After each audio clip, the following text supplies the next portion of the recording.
Good morning. You listen to FloorDaily.net, and I'm Kemp Harr. This morning, my guest is Mark Shannon, Executive Vice President of Sales with Crossville. Mark, how you doing? I'm doing great, Kemp. Good to hear from you. It's good to talk to you. We should be down in New Orleans right now, shouldn't we?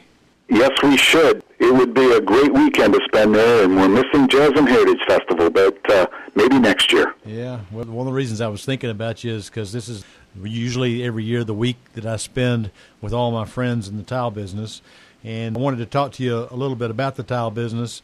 Real quick on your background. Probably should do a role reversal here. You actually have a degree in journalism, don't you? I do. I have a degree in journalism and worked in the radio and television industry right out of school, and decided that it didn't pay as well as sales, so we switched careers. Yeah, that's funny. You know, I studied journalism too and didn't go into it immediately for the same reason. You've been at Crossville for 22 years, is that right? No, it's actually longer. This is my 34th year at Crossville. I started as a salesperson many, many years ago and stayed there and moved up the ladder. All right, and you share one other passion of mine. You like to sail, bareboat charter sail, and you haven't been able to do that recently, have you? No, the last trip I had was Sardinia and Corsica. I can't wait to get back. I love to sail. All right, so you live in Knoxville. I've caught you at home today, but one of the things I want to point out is through this virus situation, Crossville has remained open, right? Yes, we have. We've been really fortunate. We have a very comprehensive plan for maintenance and spacing and employees. Our manufacturing is up and running and has been continuously. Our CDCs, our distribution centers, both in all of them across the country, are up and running with the same safety protocols in place. And our offices are open with key people who are able to keep the operation side going, with all the employees that are able to work from home are working from home, and those that we need on site to keep the wheels turning are there. So we've been very fortunate. Well, I want to point out, too, you're a family-owned, privately held company. I mean, that's one of the reasons. I mean, you guys are going to make it work, and you're keeping your people employed. Another thing I'd like to point out, we're working on our annual report right now. So we're looking at the tile market. Looks like when you compare 19 to 18 from a dollar perspective, for the first time since 2009, the tile business is down. This time it's down 4%, but yet Crossville is up a little over 2%. So that's about a 6-point spread. Congratulations on that. Thank you. We were very happy. I just saw 2019 numbers from the Department of Commerce, and they said that a square footage number of down 5.4%.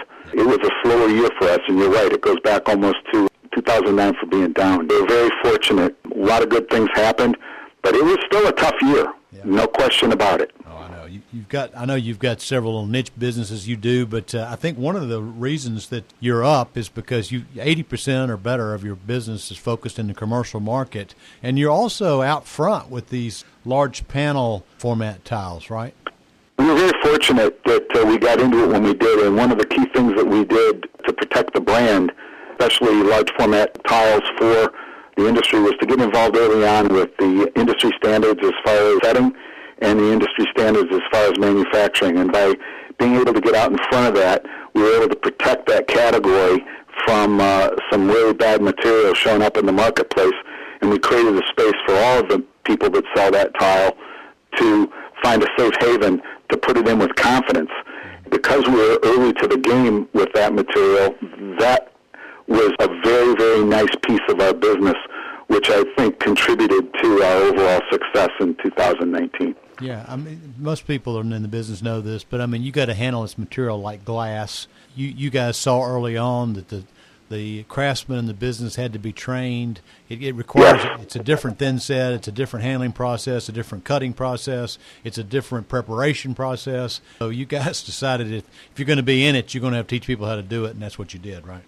That's exactly what we did. I can't even tell you the total number. 3,000, 4,000 installers have been trained through our program, and numerous other people in our industry have also adopted training protocols. We've pushed that out to setting material companies, contracting companies, and trade partners as far as labor is concerned to continue with that training. So we do have a pretty well-qualified labor in the U.S. to install this material today, which has been great, Kemp, because what it does is it prevents callbacks and it prevents you from damaging the category and the brand. So, yeah, we've been very fortunate. I see you every year at the cool event, the IIDA event, and so you stay in close contact with the A&D designers in the business, and we're gonna miss not being at NeoCon this year, aren't we?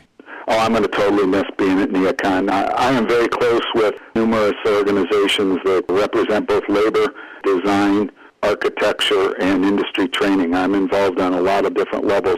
I love IIDA.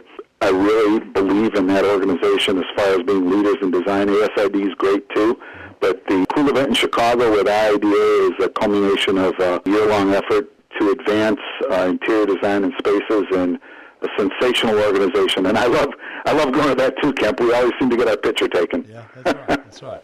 All right, so on that large panel, you've actually done some pretty good projects, and I want to just call out a few of them. You did a huge Chase Bank project, and they put those panels on the floor, and you also did the LAX airport, and they put the panels on the wall, right?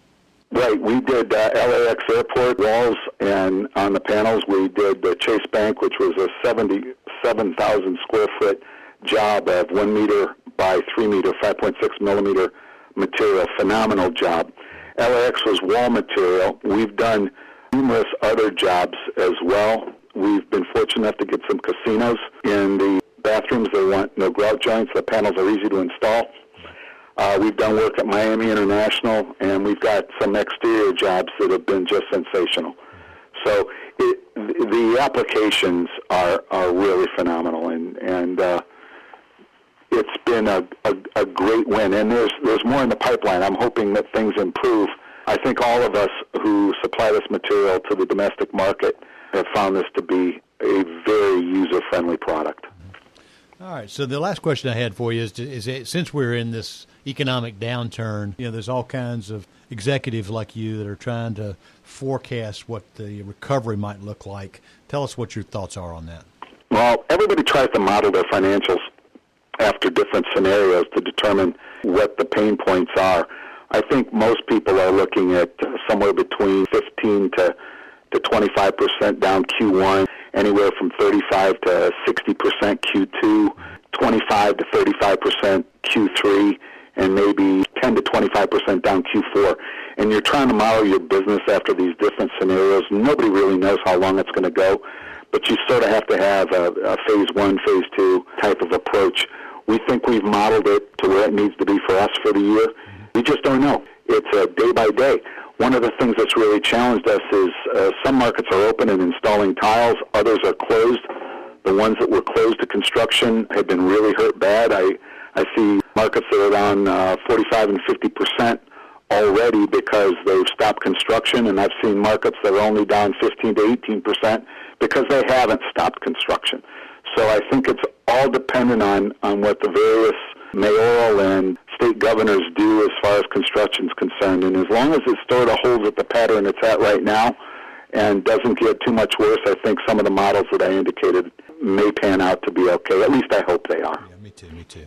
So what day is it today? Today is April 23rd. And why do you know that? Because today's my birthday, Kemp. It's really funny because my birthday falls in coverings every year. I get to have a drink with my friends, and you and I missed it this year. That's right, exactly. All right, Mark, it's great to talk to you again. We're talking to Mark Shannon, Executive Vice President of Sales with Crossville, and you've been listening to Kemp Harr and FloorDaily.net.